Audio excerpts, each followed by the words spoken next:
formula empirik. Jadi sebelum tu kena faham bahawa formula empirik ni adalah sebahagian daripada formula kimia. Dengan kata lain, kalau kita perhati dah, formula kimia ni boleh pecah pada dua dah. Ada dua. Iaitu satunya ialah formula empirik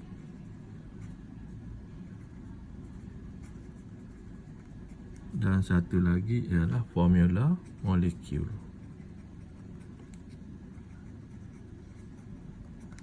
Okey, sebenarnya formula kimia ni kalau dari segi pecahan dia banyak lagi. Contohnya formula am. Ini dalam bab lain lah, dalam bab sebatian karbon akan jumpa formula am, lagi formula struktur. Ni beberapa jenis formula yang perlu kita tahulah dengan detail. Jadi hak kita nak bincangnya dua ni dah, formula empirik dan formula molekul.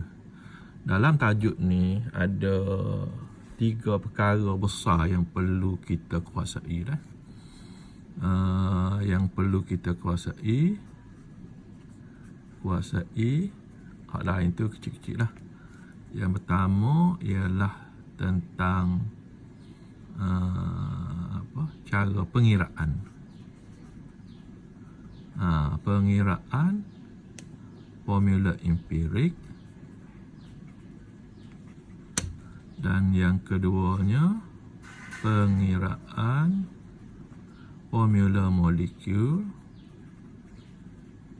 Dan yang ketiganya eksperimen. Ada 2 eksperimen tu. Okey, baik. Jadi sini untuk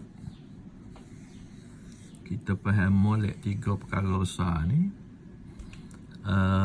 cikgu akan pergi kepada langkah-langkah untuk membuat pengiraan formula empirik. Jadi kalau kita perhati pada buku rujukan, cikgu guna buku fokus dah, oleh Pelangi ni, ada beberapa langkah yang perlu kita kuasai dalam kita nak kita nak kira formula empirik ni. Iaitu yang pertamanya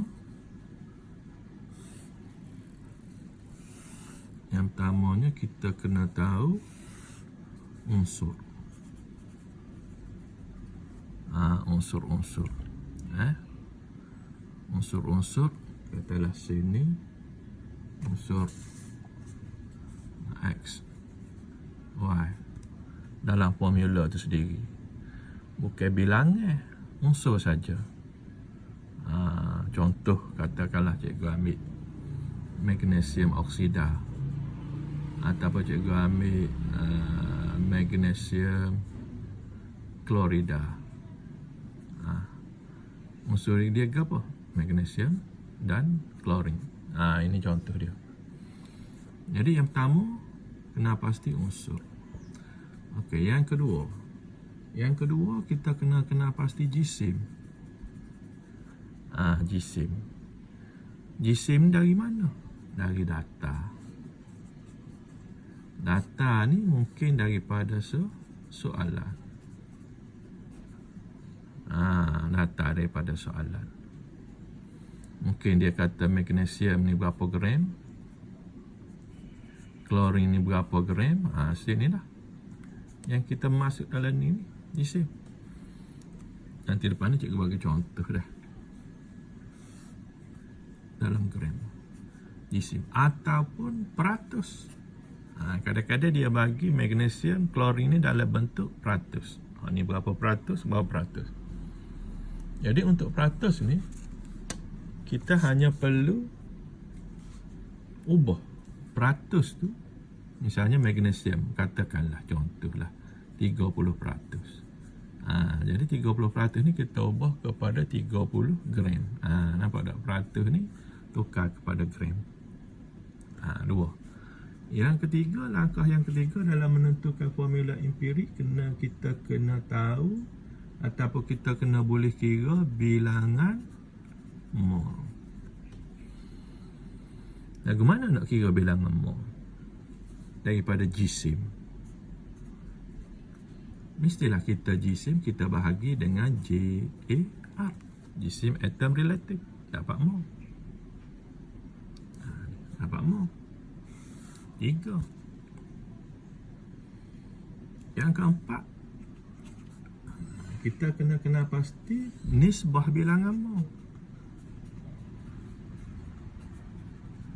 Nisbah bilangan mol. Dapat mol, kena pasti nisbah.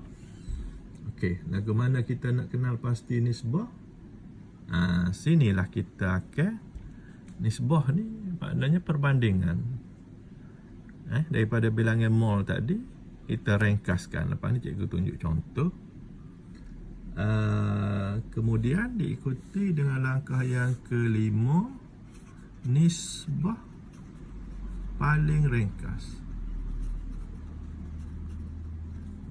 Nisbah paling ringkas bilangan mol juga. Atom. Tadi nisbah mol. Ni nisbah paling ringkas. Paling ringkas.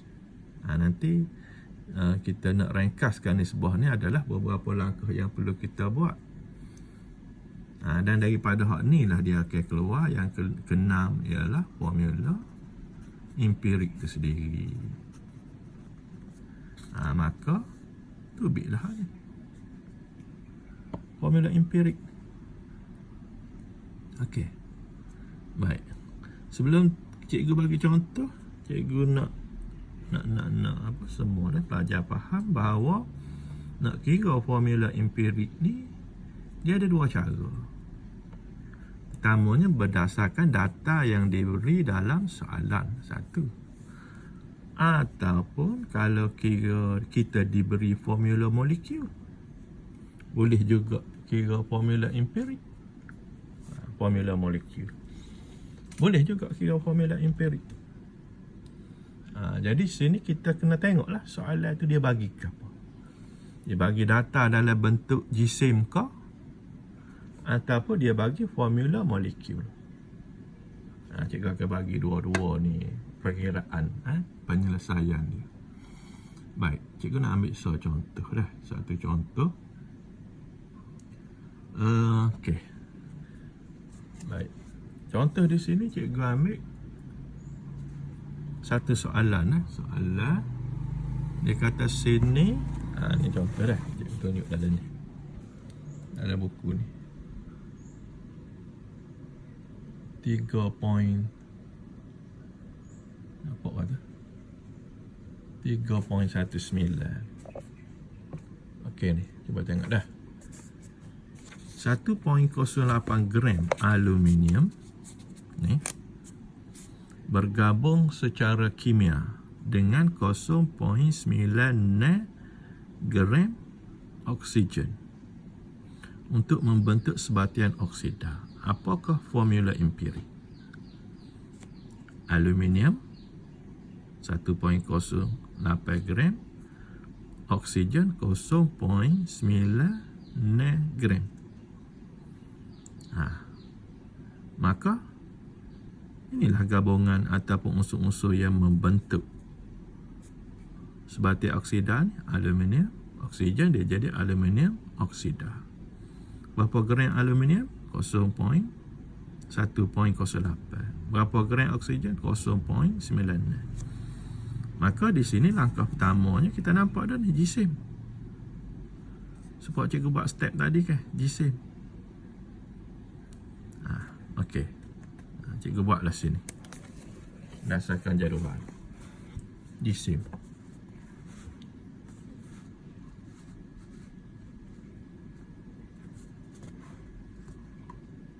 Okey. Tak nampak. Okey. Jisim 1.08 gram. Y ataupun sini apa tadi? Aluminium dah. Sini oksigen 0.9 gram. Yang kedua, tukar kepada mol. Bermakna 1.08 bahagi dengan jisim atom relatif aluminium. Dan dalam PSO, jisim atom relatif aluminium ni dia akan bagi JR ni. JAR aluminium 27, oksigen 16. Jadi 1.08 bahagi 27. Maka dapatlah nilai sini 0.04. Begitu juga dengan oksigen 0.96 bahagi dengan 16. Dapat sini 0.06. Ini nilai apa dia ni? Ini adalah nilai ataupun mol aluminium dan mol oksigen. Tak jumpa lagi formula empirik. Baru tahu mol. Langkah kedua, cari nisbah. Nisbah bilangan mol di sini, kita tengok di antara dua ni, ataupun kadang-kadang 3 unsur. Katalah ada satu lagi, klorin ke apa. Kita tengok nisbah, hak mana hak kecil? 0.04 dengan 0.06. Tentulah 0.04 lebih kecil. Maka dua-dua ni, okey, bahagi dengan hak kecil tadi, bahagi dengan 0.04. Sebenarnya apa tujuan dia ni? Sebab nak suruh hak kecil sekali ni jadi satu. Okey. Sini jadi satu kah? Sini tak lah. Sini jadi 1.5. Okey. Ni nisbah mol. Tapi kita kena faham. Dalam formula, dia tak ada 1.5 separuh, 1/2, tak ada. Atom ni mestilah nombor bulat kan, 1 ke 2. Maka kita kena ringkaskan dia biar dia jadi nombor bulat. Bermakna kalau kita tengok 1.5 ni nak suruh jadi nombor bulat, kita kena darab 2. Maka hak ni pun kena darab 2.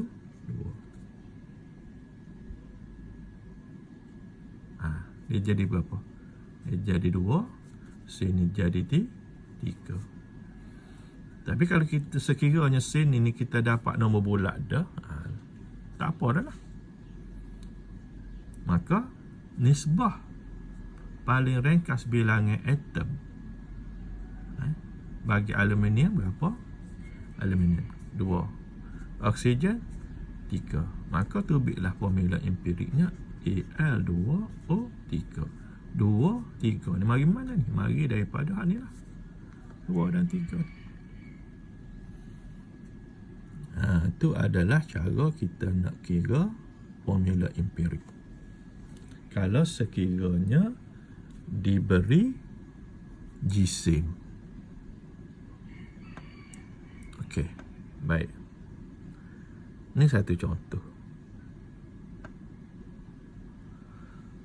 Contoh yang kedua, kadang-kadang dalam soalan ni, dia tidak bagi dalam bentuk, ataupun soalan ni dia tidak tanya formula empirik.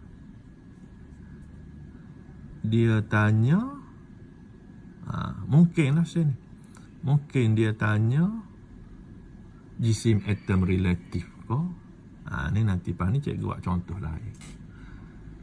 Okey, baik.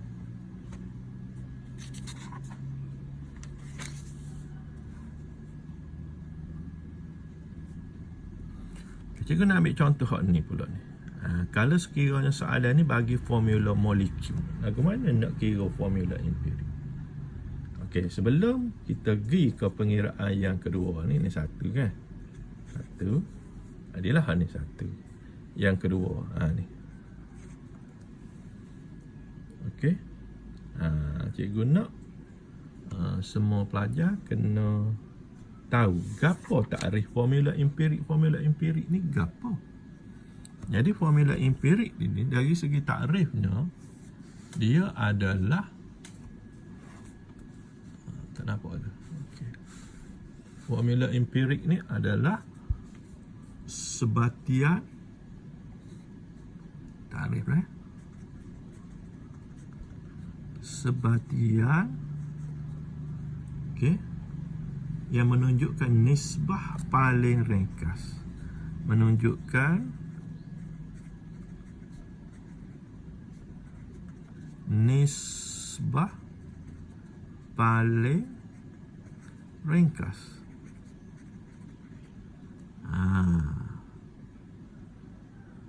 Nisbah paling ringkas ke apa?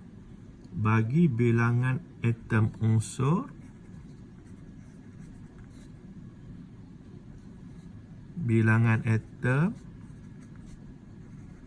setiap jenis unsur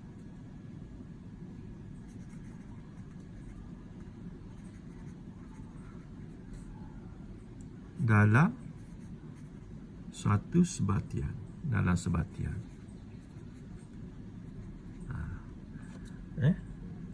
dia merupakan satu sebatian yang menunjukkan nisbah paling ringkas bilangan atom setiap unsur dalam satu sebatian. Supaya tadi lah, aluminium 2, oksigen 3. Hak ni hak paling ringkas dah ni. Paling ringkas. Kalau hak tak ringkas, mungkin kalau sini 4, sini 6. Dia tak ringkas. Hak ni hak paling kecil lah. Okey. Manakala formula molekul pula, dari segi takrifnya ialah sama dah. Takrif dia dimula dengan perkataan sebatian. Yang menunjukkan bilangan atom yang sebenar. Menunjukkan bilangan atom yang sebenar. Kalau formula empirik tadi hak paling ringkas. Dia ni hak sebenar, hak wujud dalam dunia. Setiap jenis unsur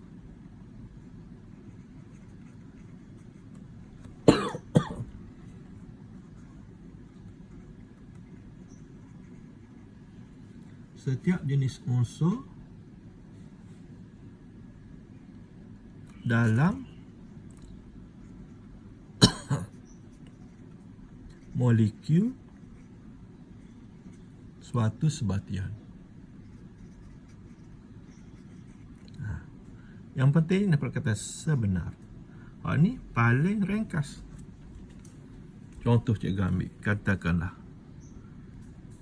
C6H12O6. Ini adalah glukosa. Glukos lah. Jadi hak ni formula molekul. Kenapa? Sebab formula molekul bagi glukosa ni, hak ni adalah sebenar. Dalam satu molekul glukosa ada 6 butir karbon, 12 butir hidrogen dan 6 butir oksigen. Hak sebenar. Tapi bila kita ringkaskan, kita ringkaskan. Cikgu buat sini dah. Cuba tengok nak ringkaskan. CHO. Ada berapa butir karbon? Ada 6. Berapa butir hidrogen? Ada 12. Berapa butir oksigen? Ada 6. Jadi kalau kita ringkaskan dalam 3 ni, kita tengok mana nombor kecil, katalah 6 kecil, semua bagi 6. Tapi dengan syarat kena tengok balik. Jangan nilai yang kita bagi ni jadi pecahan ataupun jadi perpuluhan. Biar dia jadi nombor bulat. 6 bagi 6, 1 sini. 2 sini, 1. Bermakna yang paling ringkas sekarang ialah C1H2O1. Maka sini formula empirik bagi glukosa ialah CH2O. Ingat dah, kalau 1 ni jangan tulis nombor 1 depan. Tepi karbon 1, oksigen, jangan salah. Kalau 1 buat unsur saja, tinggal kosong gitu. Jadi tu yang kedua dah. Maknanya nak kira formula empirik ni ada 2 cara lah. Pertama, soalan seperti kita bincang tadi daripada data tadi. Data ni, maka kita pun lakukan langkah-langkah cari mol, cari nisbah bilangan mol, cari nisbah paling ringkas, kita akan temu formula empirik. Ataupun kalau diberi formula molekul, kita kecil daripada formula molekul ni tadi, kita kecil, ringkaskan biar dia jadi serupa ni. Maka kita dapatlah situ formula empirik yang kita nak. Okey, ini adalah contoh pengiraan. Ada beberapa contoh pengiraan lain lagi.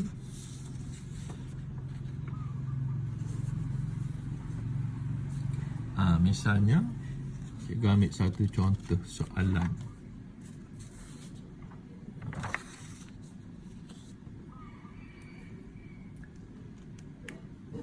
Okey, cikgu sambung sebentar lagi dah. Cikgu nak cari dulu.